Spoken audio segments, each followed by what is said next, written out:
ఇలాంటి మరెన్నో వీడియోలు చూడడానికి like, share, subscribe and comment. ఈరోజు ఈ వీడియోలో 2025 సంవత్సరంలో భాద్రపద మాసంలో బహుళపక్షంలో వచ్చే ఇందిరా ఏకాదశి ప్రారంభము మరియు ముగింపు తేదీల గురించి, ఉపవాస విరమణ ఏ రోజున ఏ సమయానికి చేయాలి, వ్రత కథ గురించి తెలుసుకుందాము. సనాతన ధర్మంలో ఏకాదశి అత్యంత పుణ్యదాయకమని భావిస్తారు. ధార్మిక గ్రంథాల్లో ఈ రోజున వ్రతము, స్నానము, దానము మరియు ఉపవాసానికి ప్రత్యేక ప్రాముఖ్యత ఉంది. ఈ శుభదినాన భగవంతుడు విష్ణువు యొక్క ఉపాసన భక్తికి ఉత్తమమైనది. ప్రతి ఏకాదశి దాని సొంత ప్రాముఖ్యత మరియు ఫలితం ఉంటుంది. అందులో ముఖ్యమైన ఏకాదశి ఇందిరా ఏకాదశి.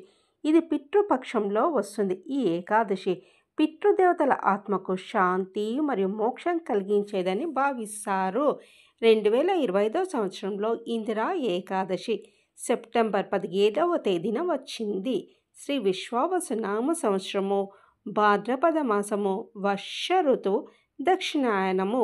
ఏకాదశి తిథి ప్రారంభము 17వ తేదీ సెప్టెంబర్ 2025 బుధవారం తెల్లవారుజామున 2:51 ప్రారంభమై 17వ తేదీ సెప్టెంబర్ 2025 బుధవారం రాత్రి 1:25 ఏకాదశి తిథి ముగుస్తుంది. ఉపవాసం ఎల్లప్పుడూ ఉదయం తిథి రోజున పాటిస్తాము కనుక ఇందిరా ఏకాదశి ఉపవాసము 17వ తేదీ సెప్టెంబర్ 2025 బుధవారం రోజున పాటించాల్సి ఉంటుంది. పారణ సమయము 18వ తేదీ సెప్టెంబర్ 2025 గురువారం ఉదయం 6:07 నుంచి 8:34 వరకు. ఇందిరా ఏకాదశి యొక్క ప్రాముఖ్యత గురించి తెలుసుకుందాము. ఇందిరా ఏకాదశి పర్వము పూర్తిగా భగవంతుడు విష్ణువు కోసం అంకితం చేయబడింది. ఈ రోజున జగత్ సంరక్షకుడు అయిన భగవంతుడు విష్ణువుతో పాటు ధనదేవత అయిన లక్ష్మీదేవిని పూజిస్తారు. ఈ వ్రతాన్ని ఆచరించడం ద్వారా దీనహీన పేదవారికి దానం చేయడం ద్వారా సాధకుని జన్మాంతర పాపాలు తొలగిపోతాయి. ఈ ఏకాదశి పితృపక్షంలో జరపబడుతుంది కావున సాధకుని పితృదేవతల ఆశీర్వాదం లభిస్తుంది. అలాగే ఈ రోజున పూజ మొదలైనవి చేయడం ద్వారా పితృదేవతలకు మోక్షం లభిస్తుంది.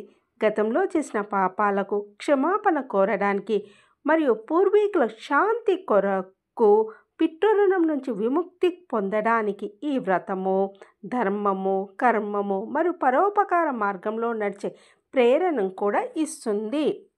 ఇందిరా ఏకాదశి నాడు చేయవలసిన దానాల గురించి తెలుసుకుందాము.